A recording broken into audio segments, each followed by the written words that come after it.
So I just wanted to show you how to solve for a variable. In this case, there's a negative x coefficient on it.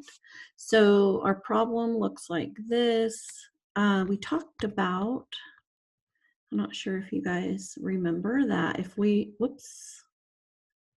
Okay, wait, let me fix this here for a minute. Okay, so these are like railroad tracks. So because there's that plus 56 right here, we want to do the opposite and subtract 56 from both sides. Wait a minute, I don't want that line there.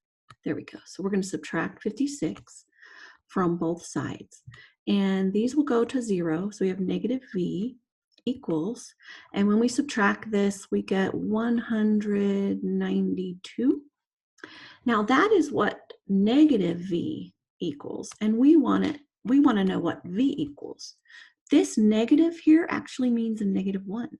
So we can divide by a -1, and we get v equals -192. So we'll type that in, v equals -192. We can even plug it in and say negative, okay, let me go back to annotate. We can say negative 192 plus 56. And that's going to give us a positive 192 plus 56, and we get 248, which checks out. So you can also check your answer by plugging it back in. So that is one way to do it. Okay, so let's try another example.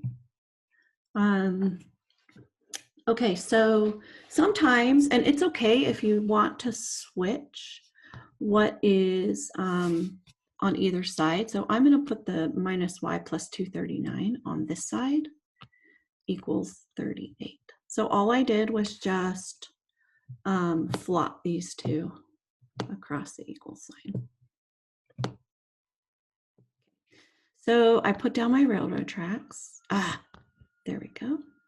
And I'm going to start by subtracting 239 minus 239. So I'm going to do 38 minus 239. I'm going to go over to Desmos. 38 minus 239. Here we go. 38 minus 239 is negative 201, and that's a negative y, but we want a positive y. So I'm going to divide by -1, or just change the sign. You don't really have to divide. It's just going to be a positive 201. So we're going to come back over here and type in 201. That will be my answer. Let's do another example.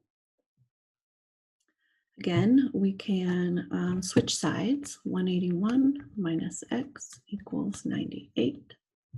Put in my railroad tracks. Now this is a positive 181. Do you see that? You want to look at the sign in front of the number. You don't want to look at the sign after it. So I'm going to subtract 181, and I'll be left with negative x over here, minus 181. I'm going to put it up here because it's going to be a negative. I'm going to borrow here 7. So negative 83. And then I just change the sign. It's going to be positive 83. I'll come over here and type 83.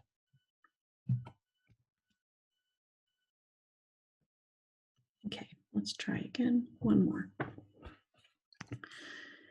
Okay, so we already have the y on the left side of the equal sign. I'm going to go ahead and put, oh, see how I copied the problem wrong? That is pretty difficult. There we go. We're going to subtract 137. I have negative y equals, it's going to be a 4. That goes to a 2, 12, 9. So negative y equals 94. So positive y is the opposite of 94. And you just change the sign. So if you have a negative sign in front of the variable you're trying to find, you just change the sign of your answer. And there you go. So that is the end of the lesson, and I hope that you feel more comfortable, that you'll be able to pass this off. Thank you for watching.